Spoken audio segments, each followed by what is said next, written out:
Okay, everybody. Jeff Allen here. I want to look at an angle of one of the key values. I mean, watch my key values, my 10 key values video, because I talk about a number of things. The first one is collaborating and sharing. Collaborating and sharing is more important than knowledge retention and knowledge hoarding. I want to give a caveat to that, and I want to show examples where that has actually caused problems. Um, and it's in the area of when you're working. Now, this is not necessary. Well, this can be. It can be in the context of one do, working at local associations, not profits, kind of stuff in the community and all those things. When you're doing that, that's usually not a big problem because it doesn't affect work. It's just seen as a separate thing. Now, I'm going to put it in the context. If you work in a company, okay, if you work in a company, I want to get in the government stuff, but what if you work in a company that makes money? It's got to make money. It's got to make money to survive. But then, you've got other nonprofit activities such as employee associations for sports and for culture activities and those kinds of things. Or you might have some corporate social responsibility type of projects that might be helping to do, you know, helping with the climate change issues or dealing with food kind of supply and anti-waste kind of stuff, and looking at pollution, and the whole thing of um, trying to make sure that we're, you, the whole plastic kind of controversy of let's stop using, single-use plastics and go to other kind of more, you know, economically and ecologically beneficial things. When you're involved in those kinds of things, that's the kind of thing I'm trying to aim at right here. In the context of a company, okay, I'm talking in the context where you're working in a company, you've got a job, you're supposed to deliver, and you're going to help the company make money. But you're doing these other things too. Also, it can be in the help of like helping startup companies, um, helping like mentor startups or mentor students. Not so much the students because they're going to be participating in the projects of the company, but you might be mentoring other people, other companies. You're enabling them. Okay, this whole thing is about enabling others. I'm sorry that I don't have an outline of this thing, so I don't have the keywords. I'm trying to go through it as I'm thinking about it, and this is kind of the story. Actually, when we tell stories, and this is what I'm doing here. I didn't make an outline.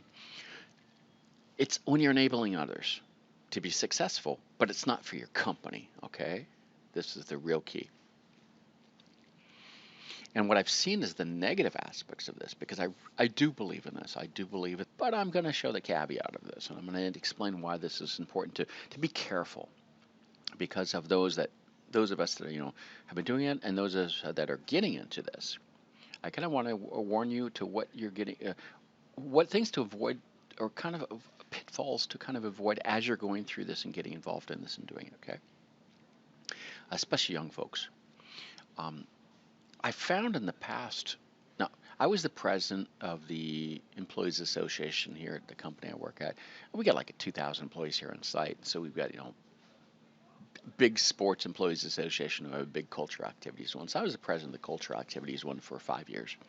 Heavily involved, and not just kind of just doing the paperwork stuff. I was doing the marketing of that. I'm doing heavy marketing, going out, interacting with people, networking, getting the people to come and join the association, growing the thing, growing the activities. We went from like 5 activities to like, I don't know, 25 in 5 years. And I just had to create these things up, and get people to want to be responsible for these activities and start them myself and get other people to kind of take it on and work and get the budget for these things and negotiate because these are funded by our works council and at convincing the works council to actually pay for to co-fund this kind of stuff and to get people to pay their fees to be able to do the activities and get them to come in and just tons of marketing. Okay, really, this is not general comms, this is heavy duty marketing. Okay, and that means going around. You got to go to the different floors, you got to go meet people, you got to convince them, meet with them in the coffee corners, doing kind of stuff. Okay, and the result of that, okay, it grew. It totally grew. We we turned that thing in 5 years, just went sixfold. We went sixfold on the budget, the number of members, and the number of activities. Okay, just grew like crazy, and really came to a. And I handed off to others. It was stable. It was going really well. And others came on and took on the different roles too, and have some and things grow too. I mean, that was kind of where you're in startup mode, all that, and then now it's kind of more in maintenance mode. But the result of that, and I found, and I want to warn people about this, is now when and that happened a lot too during the point, and I want to say that it's okay to do those things if in your regular job you're delivering things all the time. Okay, if you're in your regular job, you're delivering all the time. That's fine. And usually you're not going to be doing a whole lot of extra stuff if you're delivering all the time, doing things at your job, because you don't have the extra time to do things. But the pitfall here is if you're in a regular job, you're kind of like, I don't say you're twiddling your thumbs, but if you don't have much to do, and I had the situation, the reason why I got really involved in a lot in this, I had the time, is because my regular job, projects are being suspended because we didn't have people to do parts of the things for the work to be done, development time to be done. So I had time. Now, it didn't mean I didn't have anything to do, but I wasn't delivering as much as I had been delivering before in the company, in previous roles in the company. And so there's a period of time where I just didn't have a lot of just intense, every month you got to be delivering. And so the way to feel value and to feel valuable to the company was to do these extra things. Okay, so corporate social responsibility stuff, the kind of all the cultural association. We had to do concerts, all kind of stuff. It was really great for the employees. It brought people, but the result is now when I'm applying for other positions in the company, people see me as, oh, you're just the networking guy. You don't do anything. You don't produce anything. Okay, you don't produce anything for the company to actually make money. Bam, boy, that made me think. Now, no, yeah, it grew like crazy. We had a huge thing, and I brought in budget, man. You have to sell that stuff to get that money, to get the funding. That's hard selling. Okay, it's a lot. It's hard, but I wasn't in the sales organization. I'm in the R&D organization. So the R&D folks don't see that this is selling. They're not in those, and so it can come down on you that people don't see you as actually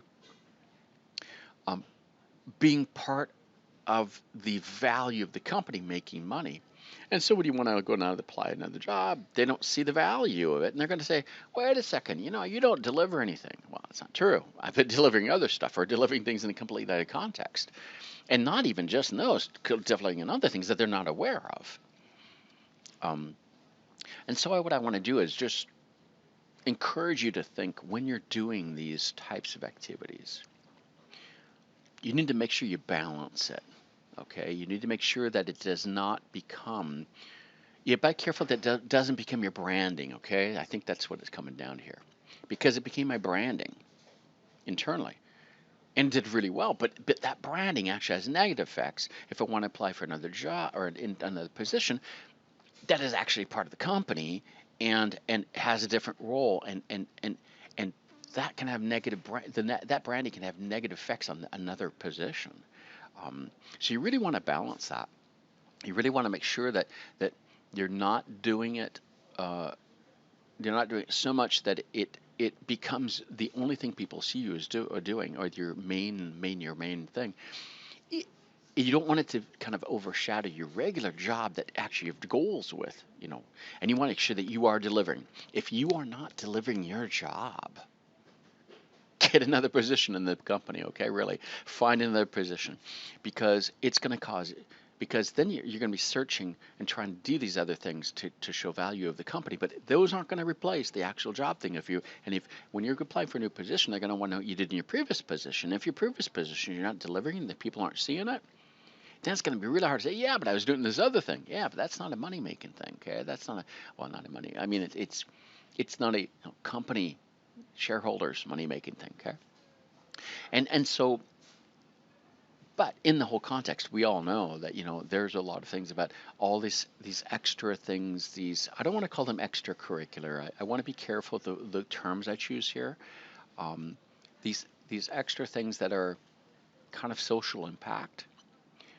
Um, they There's a lot of focus right now. The social impacts being important. Okay, I mean, executives are doing it, managements are doing it. There's a lot of focus on HR, but the reality is, when it comes down to the rubber hits the road, when you're changing positions in a company and you're trying to try to get to the next best, you're explaining what you did. If you say, "Well, I was doing all these corporate social responsibility things," that's so what? Okay, that's what it comes down to in reality. Okay, so make sure that you're balancing that. Make sure that you're keeping this, making sure that you're. I mean, if you're not delivering your regular job, then get another role that allows you to deliver in your regular job, and find that balance. But don't create your. I said, let your branding become the social impact things, unless that's your job. If that's your job and you get a role to be a community manager kind of stuff, or to being, working with a university alliances kind of stuff, or to working with mentoring startups, okay, that's great. But if that's not what your job is, okay, if not what your job is, and you're doing these extra things, then make sure that your mentoring stuff is really minimal. Or not minimal, but I mean, you know what I mean. That it doesn't become the thing that people see you as doing, because they're going to want it you're doing. So I mean, I can think about it, and contact me, offline, if you want to, you know how to reach me if you want to talk about it more from the experience. I could probably, spend an hour here just going through and mentioning different aspects of this, but I think that's just, think about it, and then yeah, and we could, if I see a LinkedIn post, I'll put this up there and have people, dialogue about it. Okay, that's what it's all about. Thanks.